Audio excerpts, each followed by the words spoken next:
एक प्रॉब्लम है, मुझे हिंदी बोलने की आदत इतनी हो गई कि कुछ परिवार जो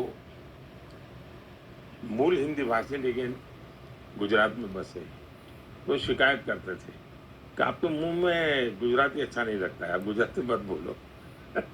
नहीं, कल तो आप बंगाल में बांग्ला भी बोल रहे थे। हाँ हाँ, मैं कोशिश करता हूँ जी। तो बहुत सी भाषाएं आपने मैं संपर्क में रहता हूँ। मुझे इच्छा भी रहती है कि मैं इसको सीखूं थोड़ा। प्रधानमंत्री, सबसे पहले सवाल जो मैं पूछना चाहूंगी वो ये कि 2 फेज के चुनाव तो हो चुके हैं। आपका नामांकन और कुछ नामांकन भी डरते डरते चलते चलते हो गए हैं, और आपका नामांकन कब हो रहा है? और काशी से ये जो आपका नाता है, ये काशी का नाता आपके लिए क्या मायने रखता ये आखिरी फेज का चुनाव है हमारा, काशी का। उत्तर प्रदेश में देश से शुरू होता है, जाते जाते ईस्ट में, तो ये लास्ट फेज में मेरा चुनाव है काशी का। पार्टी ने फिर एक बार मुझे काशी का उम्मीदवार बनाने का तय किया है। मैं लेकिन थोड़ा भावुक हूँ उस मन में, राजनीतिक दृष्टि से जो भी होगा। मैं जब 2014 में काशी गया तो नामांकन के बाद, क्योंकि वो लास्ट मोमेंट तय हुआ तो मेरा काशी जाना, तो नामांकन के बाद ऐसे ही मीडिया के लोगों ने मुझे पकड़ा तो मेरे मुंह से ऐसे ही एक भाव निकल गया। और उस दिन आप देखेंगे मेरा वो बिल्कुल, मैं तैयार नहीं था, अचानक ही मुझे पकड़ा था। मैंने कहा देखिए भाई, न मैं यहाँ आया हूँ, न मुझे किसी ने भेजा है, मुझे तो माँ गंगा ने बुलाया है। ऐसा मैंने 2014 में कहा था। लेकिन आज 10 साल के बाद मैं पूरे भावुकता से कह सकता हूँ कि उस समय मैंने कहा था कि माँ गंगा ने मुझे बुलाया है। आज मुझे लगता है कि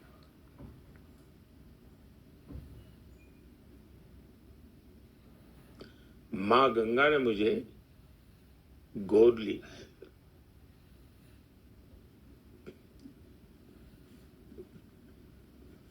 तो अभी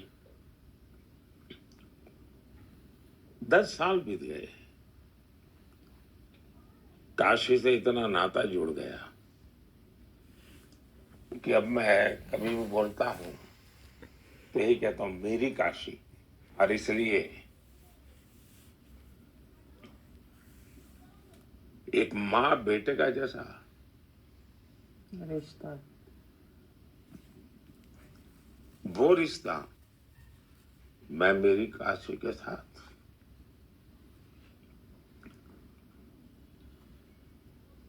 लोकतंत्र है, नामांकन भी भरेंगे, लोगों से आशीर्वाद भी मांगेंगे और लोग आशीर्वाद देंगे भी।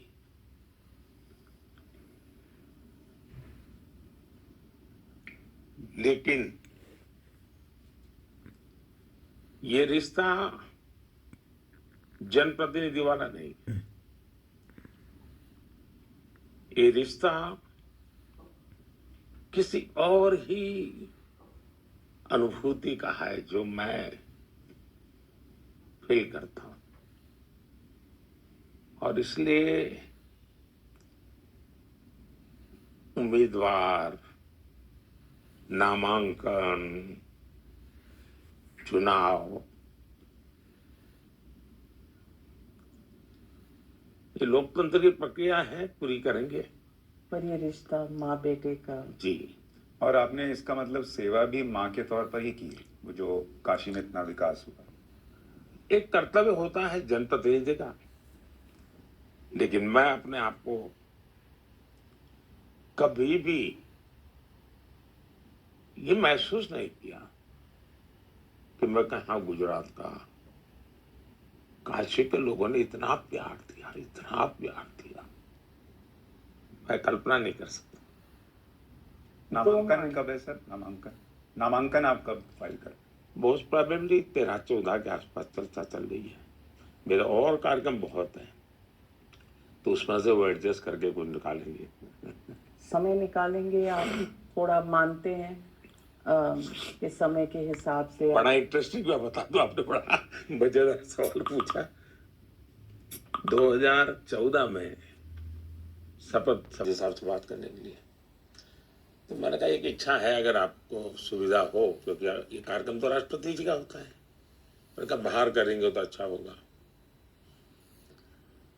तो वो जो समय लोगों ने मुझे बताया था, बोले साहब दिन में करना अच्छा होगा, तो भाई उस समय तो धूप बहुत होती है।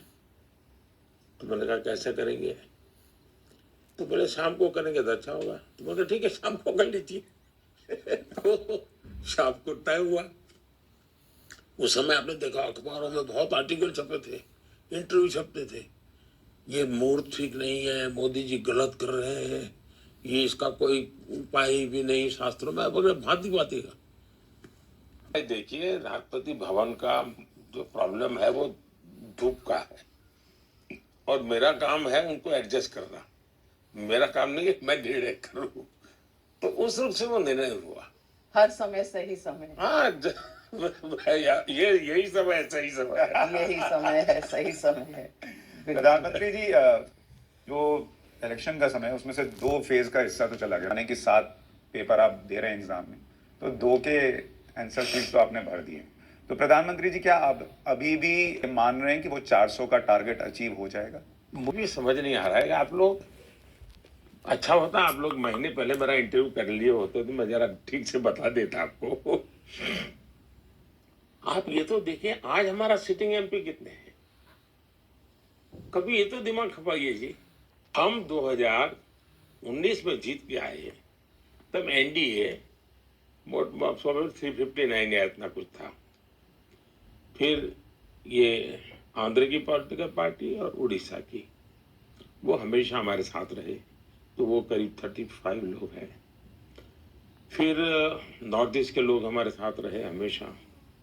तो हम already in A way functional वे में कहें, एनडीए प्लस जिसको कहें, तो हम 400 से करीब करीब थे।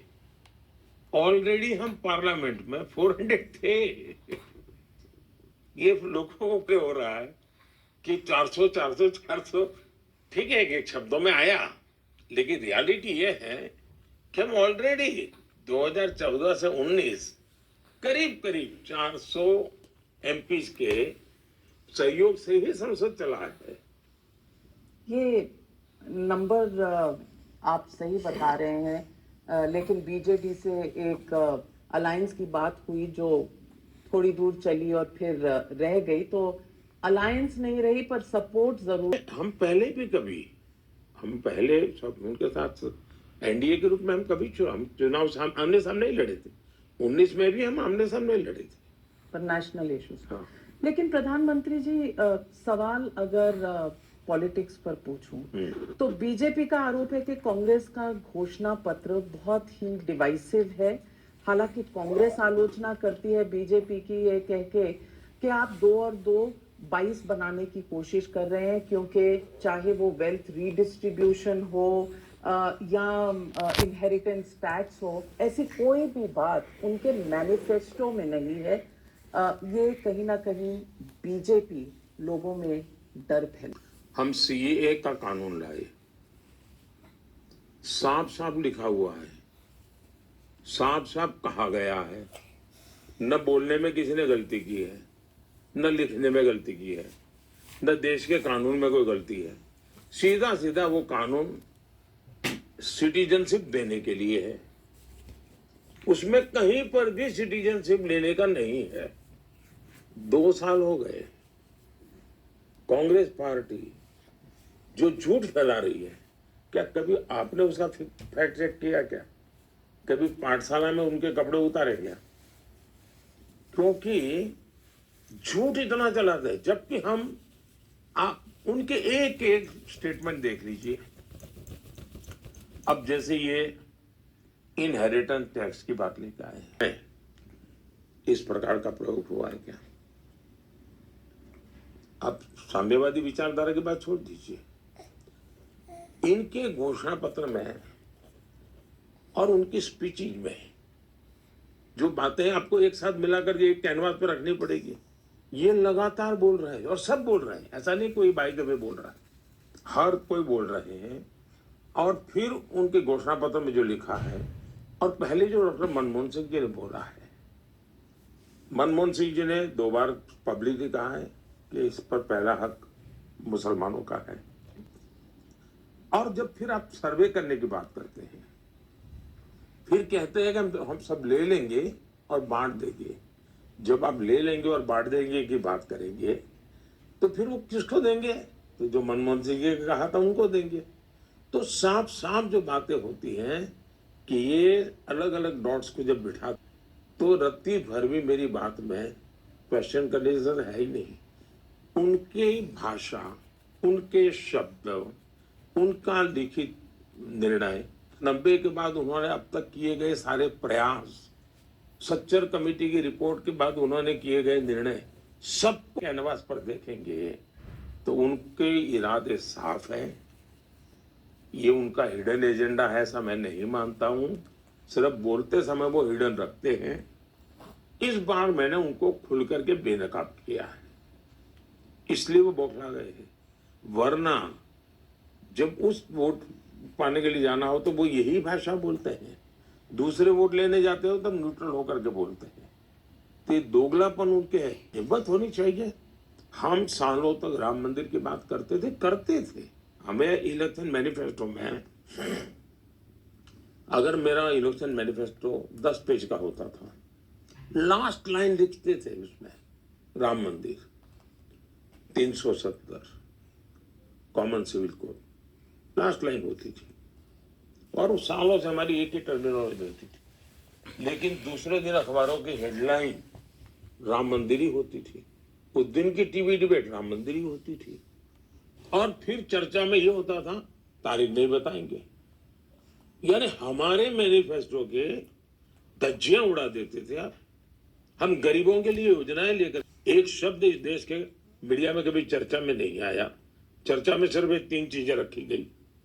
आज कांग्रेस के बचाव में मीडिया ने क्यों काम करने की जरूरत है? नहीं है, ये मीडिया का काम था कि उनके 5 मैनिफेस्टो लेकर के एनालिसिस किया जाए और उनके ईरान की भाषाओं का, उनकी बातों का। अब देखिए, संविधान, इस देश में संविधान का स्पिरिट पैदा करना चाहिए, नहीं करना चाहिए। अब संविधान की कभी परवाह नहीं की। जब मैंने पार्लियामेंट में प्रस्ताव लाया कि हम संविधान दिवस मनाना चाहते हैं, खड़गे जी ने खुद ने पार्लियामेंट में विरोध किया। उनका भाषण है, उन्होंने कहा 26 जनवरी तो है, अलग से संविधान दिवस मनाने की जरूरत क्या है? मैंने कहा भाई ये ग्रंथ जो है वो हमारी आने वाली पीढ़ियों को उसके प्रति एक श्रद्धा का भाव पैदा करना चाहिए। स्कूल, कॉलेज, डिबेट सब जगह भी चर्चा हो। जब उसका महात्म्य बढ़ाएंगे तो फिर मैंने कहा कि जब उसके 60 साल हुए थे संविधान के, तब भारत ने इसको अच्छे ढंग से मनाना चाहिए था। 50 साल हुए तब मनाना चाहिए था। जब 60 साल हुए तो मैंने बड़े शान से ये संविधान दिवस मनाया और हाथी के ऊपर अंबाड़ी में मैंने संविधान रखा और मैं नीचे पैदल चलता था मुख्यमंत्री, और मैंने सुरेंद्र नगर में एक बहुत बड़ा उसकी यात्रा निकाली। लोगों की संविधान के प्रति श्रद्धा बने। इनको संविधान के नाम पर झूठ बोलने में लगातार, कोई बताए हमारे मैनिफेस्टो में कहीं लिखा है क्या? हमारे भाषण में कहीं निकला है क्या? कोई किसी कार्यकर्ता ने किसी संदर्भ में कहीं बोल दिया, उसी को उछाल करके पूरी तरह हमारी पार्टी को, हमारे वर्जन को मानने को तैयार नहीं है और खुद कहते हैं कि बताओ हमारे मैनिफेस्टो में कहां लिखा है। ऐसे दोगलापन नहीं चल सकता, आपको जवाब देना पड़ेगा। आप बिल्कुल ठीक है प्रधानमंत्री जी कि एक पूरा इकोसिस्टम जो है वो इसमें लग जाता है। उधर से ये प्रश्न नहीं पूछा जाता कई बार, या पूछने पर भी जवाब नहीं मिलता कि बीजेपी के घोषणा पत्र में कहाँ है कि संविधान खत्म करेंगे, अगला चुनाव नहीं होगा। यहाँ 1 नेशन 1 इलेक्शन की बात चल रही है, लेकिन कहा जाता है कि अगला चुनाव ही मोदी आएंगे तो नहीं कराएंगे, आरक्षण खत्म कर देंगे। लिखी चीजों पर भी झूठ फैलाया जाता है। आपने सीए का जिक्र किया, इन कृषि कानून जिसमें कहा गया कि किसानों की जमीन छीन ली जाएगी, वो कहीं नहीं लिखा था, कहीं नहीं लिखा है। लेकिन वो भ्रम फैला फैलाकर चीजें जो है वो खराब की गई। आप जब इस बार ये कह रहे हैं बार बार कि मोदी मर जाएगा लेकिन धर्म के नाम पर आरक्षण नहीं आने देगा, ये बनेगा लेकिन धर्म के नाम पर आरक्षण नहीं आने देगा, ये बड़ी स्ट्रांग लाइन है। और हमने पाठशाला में दिखाया था कि आप ये आज से नहीं कह रहे हैं, आपने गुजरात के सीएम ये चीज जग जाहिर की थी।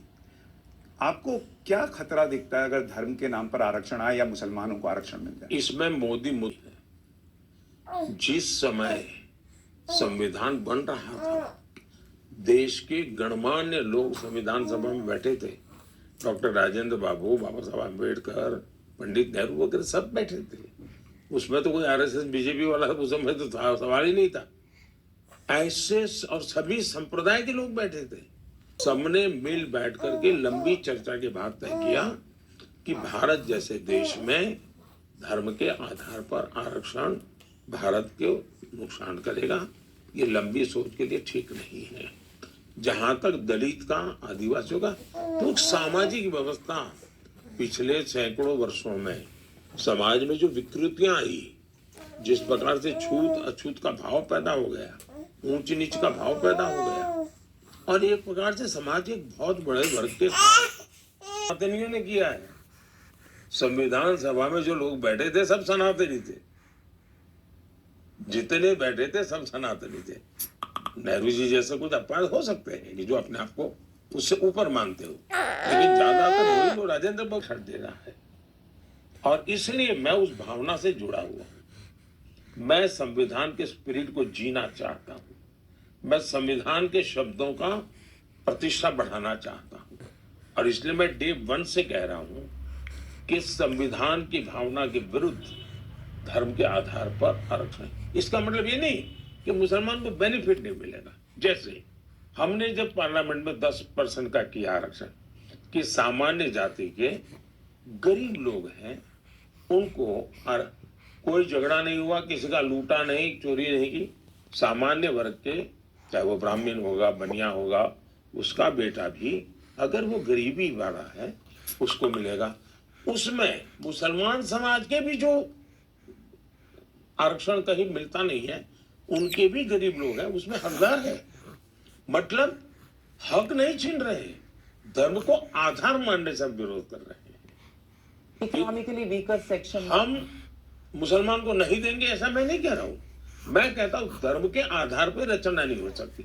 इस देश में गरीब है तो हिंदू हो, मुसलमान हो, ईसाई हो, पारसी हो, कोई भी हो, सबको बेनिफिट मिलना चाहिए।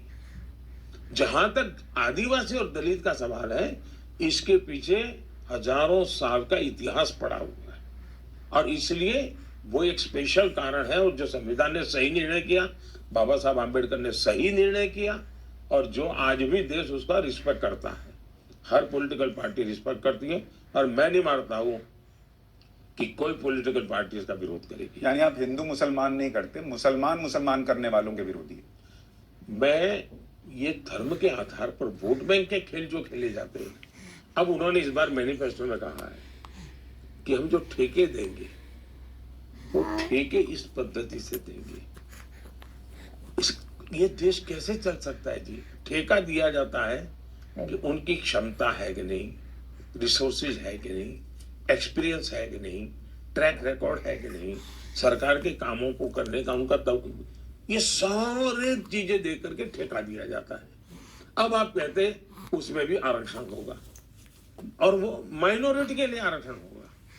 तो इसके बदले में जब लोग कहते हैं कि आप मुसल भी हैं, वो कहते हैं कि मुसलमानों को इस देश में डराया जाता है, मोदी इनके खिलाफ हैं, हिंदू मुसलमान करते हैं जब चुनाव होता है। जब अटल जी की सरकार थी तब भी हमारे मैनिफेस्टो में रहता था राम मंदिर, तब भी रहता था 370, तब भी रहता था यूसीसी।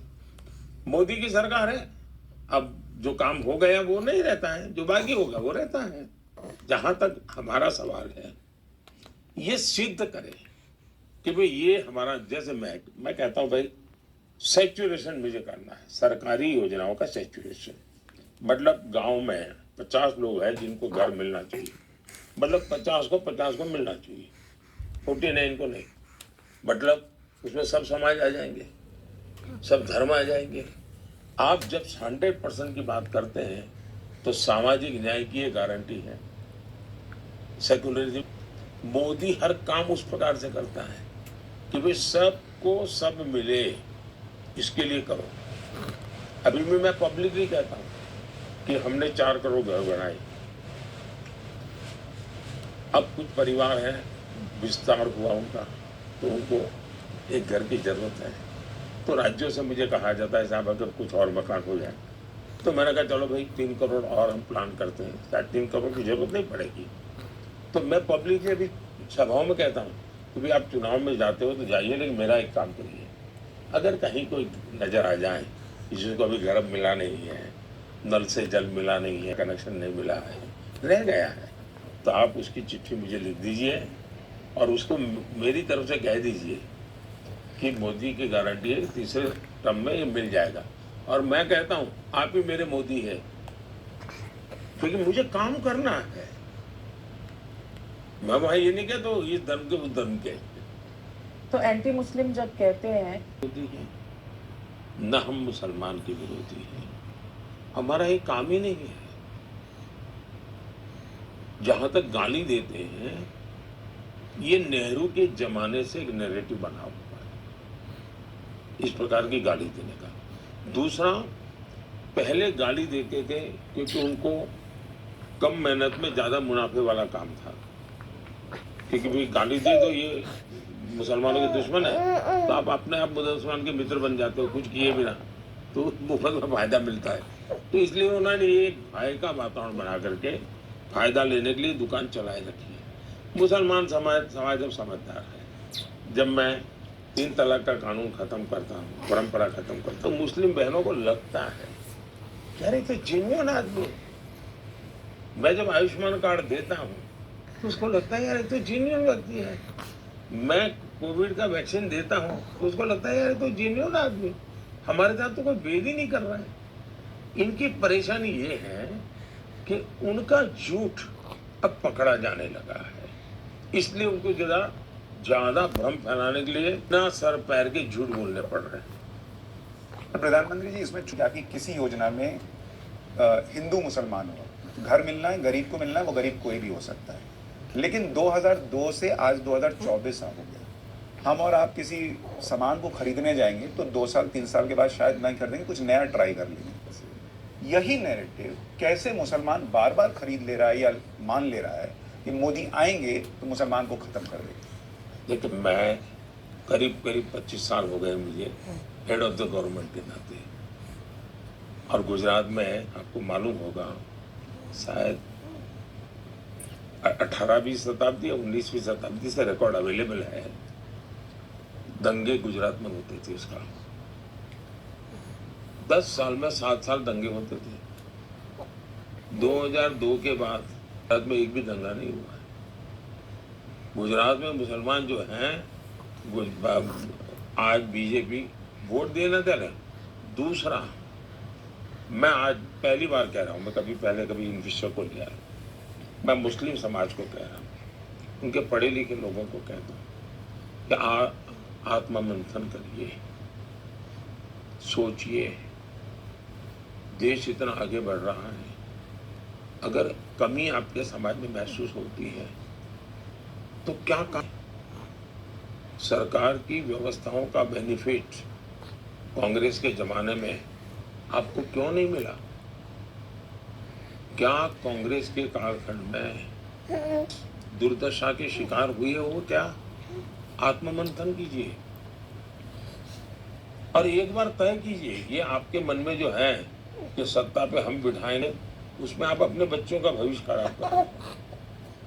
मुसलमान समाज दुनिया में बदल रहा है जी।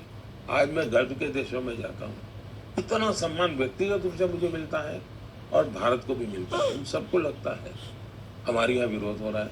अब सऊदी अरेबिया में योगा ऑफिशियल सिलेबस का सब्जेक्ट है। यहाँ मैं योगा की बात करूँ तो आप ये चला दें एंटी मुस्लिम है। मैं गल्फ के देशों में जाता हूँ, ये सारे अमीर लोग जो है हमारे साथ बैठते होंगे, लंच या डिनर में जरूर मुझे योगा के विषय में पूछते हैं कि मोदी जी इसका स्पेशल ऑफिशियल ट्रेनिंग लेना है तो क्या करना है, कैसे करना है। कोई कहते हैं मेरी पत्नी इंडिया जाती है योगा सीखने, साल में 1 महीना तो बोले वहीं रहती है। अमीर की पत्नियां कहती है, उनके परिवार जन आते हैं। अब यहाँ उसको उन्होंने हिंदू मुसलमान बना दिया, योगा को भी। अब ये जो कर रहे हैं, मैं मुसलमान समाज से आग्रहपूर्वक कहता हूँ, कम से कम अपने बच्चों की जिंदगी को तो सोचो, अपना भविष्य तो सोचो।